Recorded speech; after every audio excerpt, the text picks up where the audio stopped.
कभी ऐसा हुआ है कि हफ्ते की शुरुआत में अकाउंट में सैलरी आई और लगा चलो सब ठीक है, लेकिन हफ्ता खत्म होते होते वो पैसा कहाँ चला गया कुछ पता ही नहीं चला।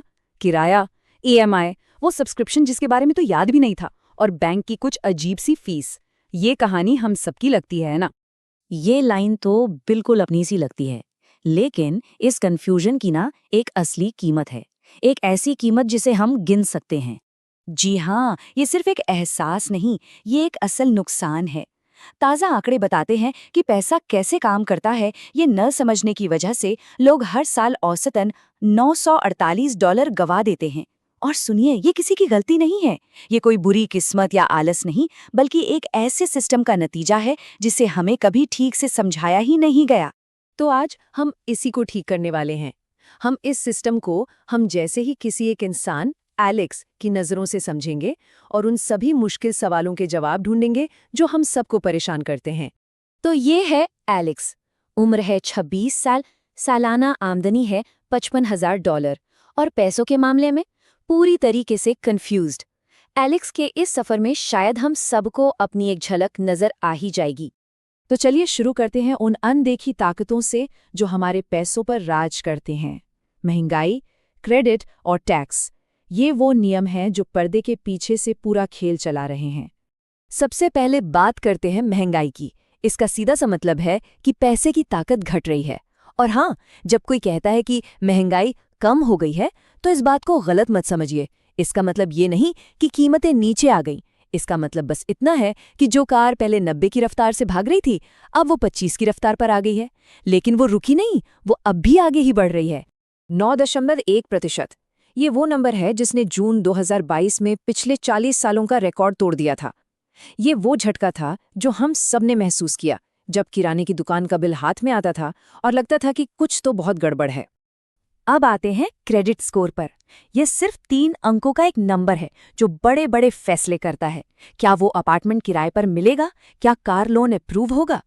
एलेक्स को मना कर दिया गया क्योंकि उनका स्कोर 638 था। असल में ये आपके फाइनेंशियल इतिहास का रिपोर्ट कार्ड है।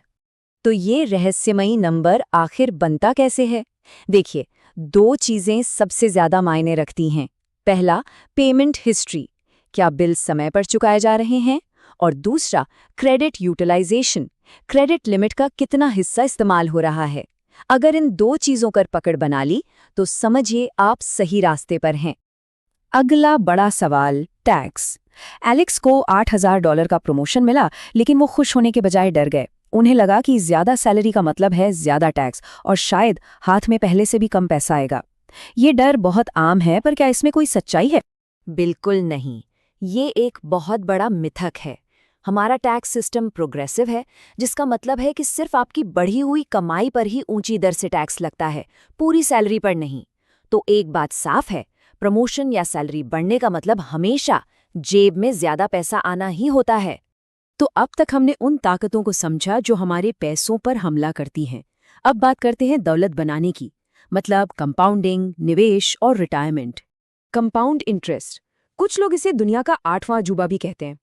ये आपके मुनाफे पर मुनाफा कमाने की ताकत है। ये एक हिमस्खलन की तरह है जो एक छोटे से स्नोबॉल से शुरू होता है और लुढ़कते लुढ़कते एक ऐसी ताकत बन जाता है जिसे कोई रोक नहीं सकता। और इस ताकत को समझने के लिए जरा देखते हैं कि सिर्फ 10 साल का फासला कितना बड़ा अंतर पैदा कर सकता है। मान लीजिए 2 लोग हैं, दोनों हर महीने $250 निवेश करते हैं। एक ने 35 की उम्र में शुरू किया, 65 साल की उम्र तक उसके पास लगभग $3,75,000 जमा हो जाते हैं। काफी अच्छी रकम है ना? लेकिन जिसने सिर्फ 10 साल पहले यानी 25 की उम्र में शुरुआत की थी, 65 की उम्र में उसके पास होते हैं $8,78,000। सिर्फ 10 साल पहले शुरू करने का नतीजा $5,00,000 से भी ज्यादा। निवेश में पैसा नहीं, बल्कि समय सबसे कीमती चीज है। तो फिर सिर्फ बैंक में पैसे बचाना काफी क्यों नहीं है? क्योंकि सेविंग्स अकाउंट में आपका पैसा महंगाई की रेस में बस खड़ा रहता है। आप गिरते नहीं हैं, लेकिन आप हार जरूर जाते हैं। $10,000 20 साल में सेविंग्स अकाउंट में मुश्किल से $800 कमाते हैं, जबकि वही पैसा अगर बाजार में लगा होता तो $60,000 से भी ज्यादा बन सकता था। चलिए अब बात करते हैं उन नंबरों की जो आपकी फाइनेंशियल कहानी लिखते हैं।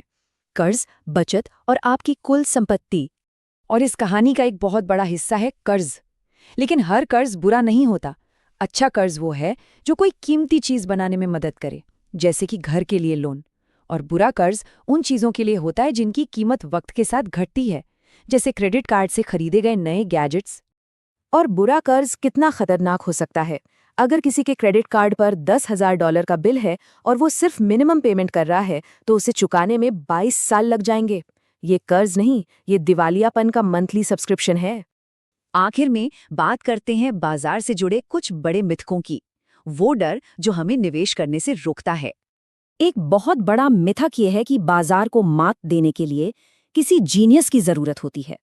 वॉरेन बफेट ने दुनिया के सबसे स्मार्ट हेज फंड मैनेजरों से शर्त लगाई कि वो 10 साल में एक simple boring S&P 500 index fund को नहीं हरा पाएंगे।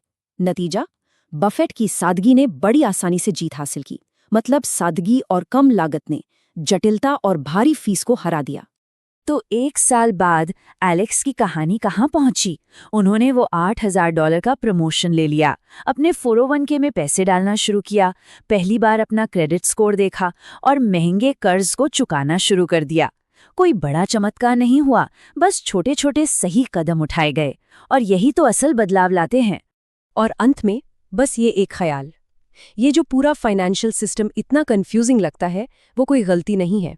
इसे जानबूझकर ऐसा बनाया गया है, क्योंकि कंफ्यूजन से निर्भरता पैदा होती है और निर्भरता से ग्राहक बनते हैं। ये कंफ्यूजन कोई खामी नहीं है, ये उनका बिजनेस मॉडल है। लेकिन अब ये जानने के बाद इस खेल को अपने नियमों पर खेला जा सकता है।